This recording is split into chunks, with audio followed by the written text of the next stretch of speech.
Hey and welcome. Today I want to make some altered playing cards. I have a set here that's from my grandmother and it wasn't complete anyway, so I decided to use those cards to decorate them and make some art with them. I already used some of these for altered playing cards, and I also shared some projects over on a blog. I will try to link maybe them up in the video description if I can find them. I'm starting by just adhering some design paper from a scrapbook paper pad with some simple grid texture, and I'm also using some old book paper, and I'm using my glue stick to adhere the papers. I will later prime the cards with clear gesso so these are protected. You also could do the collage with some gel medium.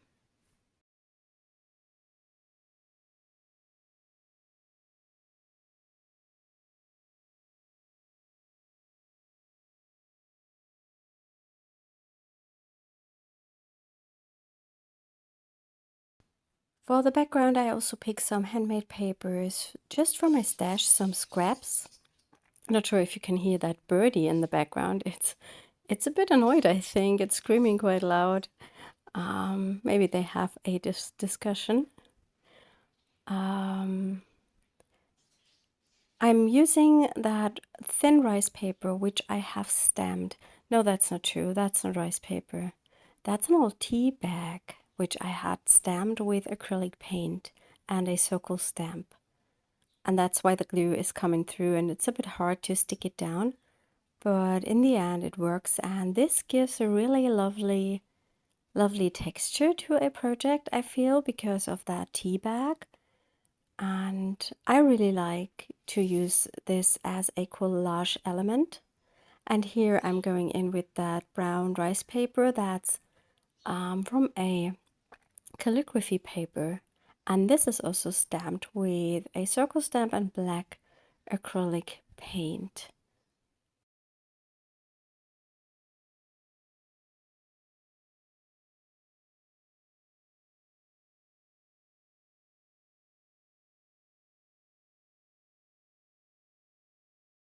I have some stationery paper here that's a printed vellum, and vellum will crinkle once it gets wet, like with gel medium or with the clear gesso. But often I think it gives some really interesting texture to a project, and I'm just adhering a few bits to some of my cards.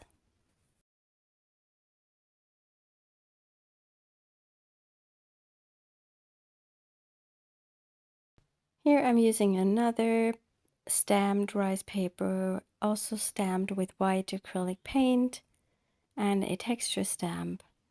I love these collage papers. They are transparent, so you can layer them up onto another background and see through them, and that's what I really like. And it also gives you a lovely texture in the background.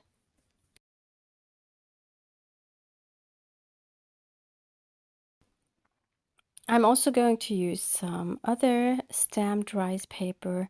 It's a bit of a vintagey paper that I've made with our Mix It Up 5 and Mix It Up 6 stamp set. And I love using it. I used it on some projects already. And it was quite a big sheet. And that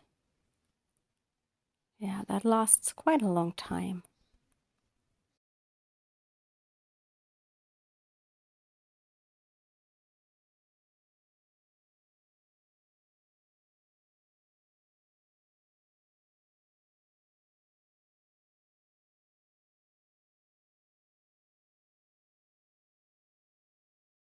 Especially with these playing cards, I find it important that I have transparent layers on top so I can see through what's underneath.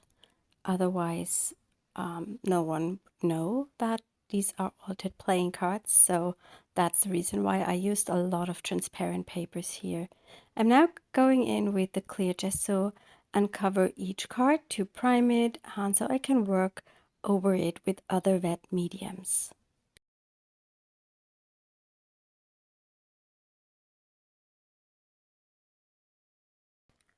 My cards are dry. I primed them all with a layer of clear gesso, and now I'm going in with Distress ink to give them some color. And I have to say that I'm not sure which color this was, but I believe it was the vintage photo.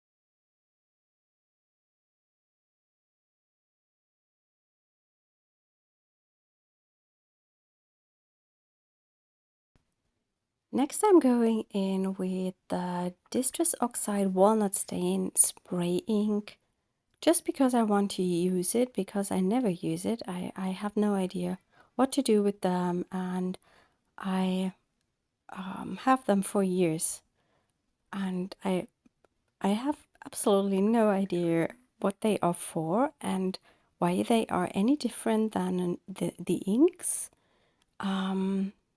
So I do not use them a lot, but maybe I will get some ideas. Maybe you post some ideas in the comments what to do with these spray inks. So I'm just using them as usual ink. If you don't have these spray inks, you just could have used the ink pad and smush it onto your craft mat.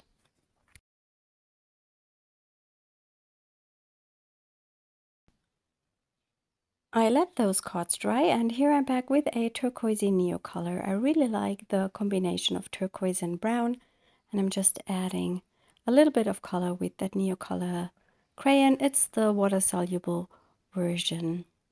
As always, I have a blog post for you with photos of the project, and I will link it up in the video description, as well as all the products I'm using today. And if you are enjoying the video, please give it a thumbs up and leave me a comment.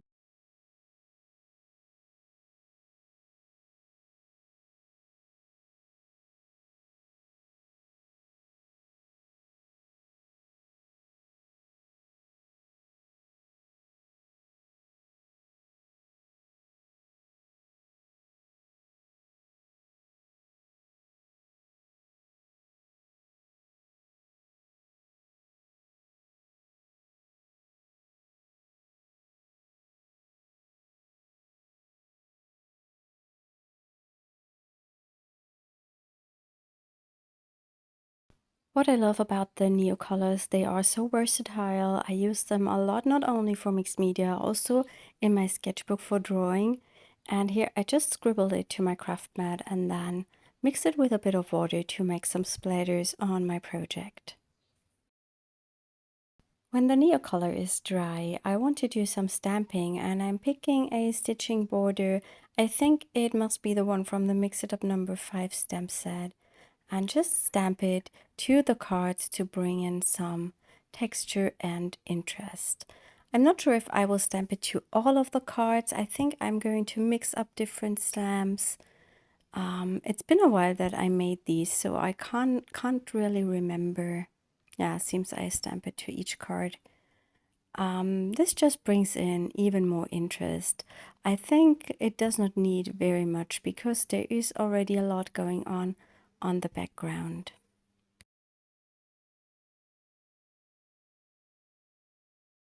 I'm stamping the postage stamp from, I think, also the Mix It Up #5 stamp set to all of the cards.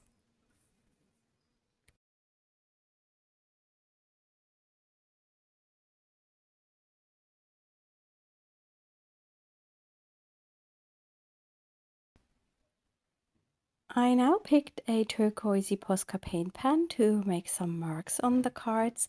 I love that they are very opaque and show up quite nicely on the background.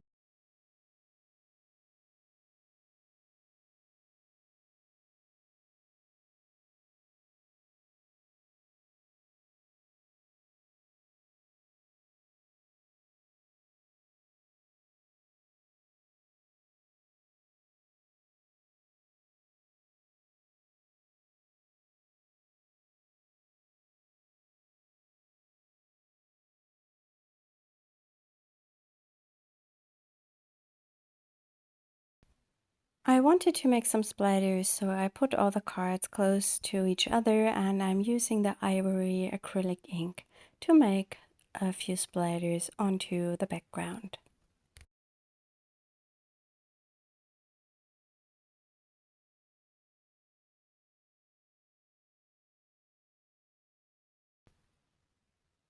I picked another sheet of vintagey paper. I think that was from a paper pad from Die Cuts with a View, but it was quite an old one, so I'm not sure if it's available anymore.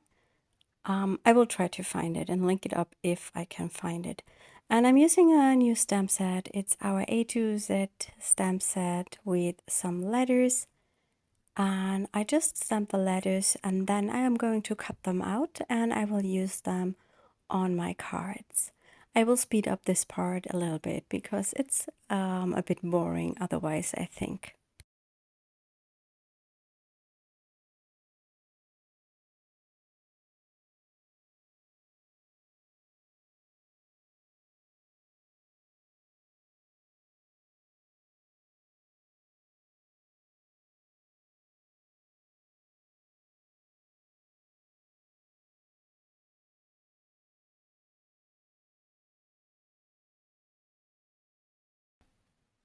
For the focal images, I wanted to use some of the new butterfly stamps we have just released in the shop.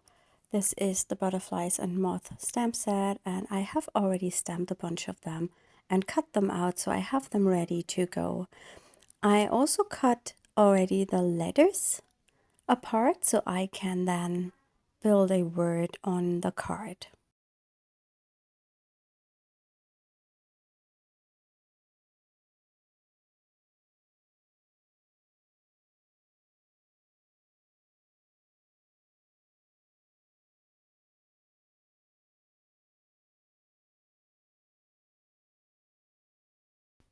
I use a glue pen from Craftelier to stick down the butterflies.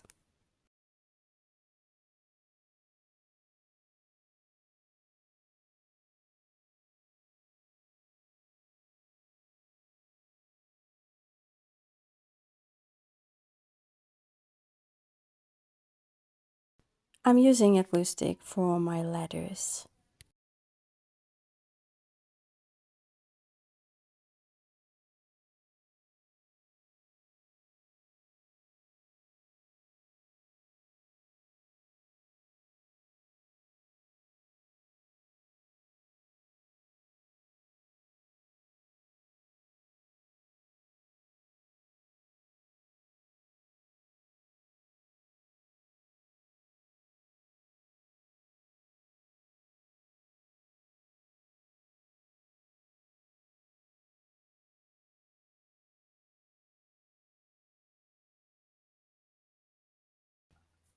I didn't like that the butterflies are just black and white, so I want to add some color and I'm using a Distress ink, I think it's peacock feathers, and I just smush something onto my glass plate and then I pick it up with a brush and add some color to my butterflies.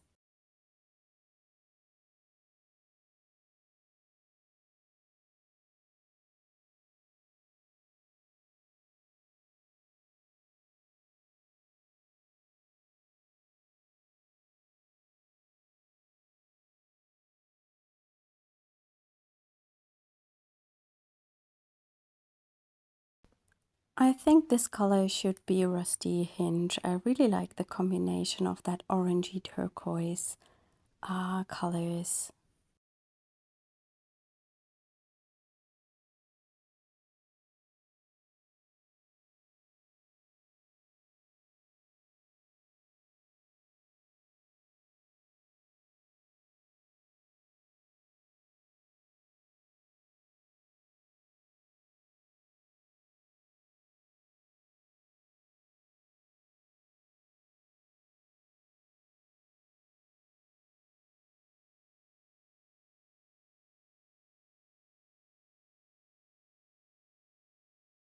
I wanted to go in with a bit black and on the body of the butterflies.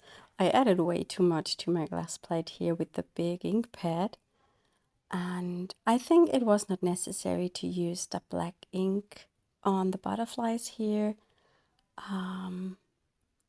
Yeah, maybe I should have left them just white, because I think for this one I'm coloring in here, it was a bit too hard. That black, maybe brown would have been better, or something greenish. Yes, in the end I like what's coming out.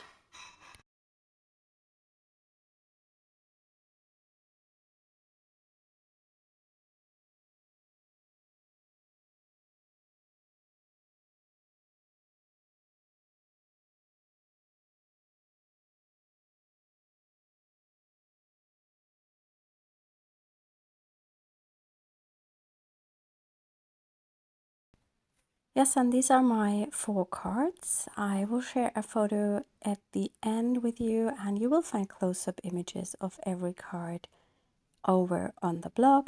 I hope you enjoyed today's video and you are inspired, and we see us hopefully next time. Bye.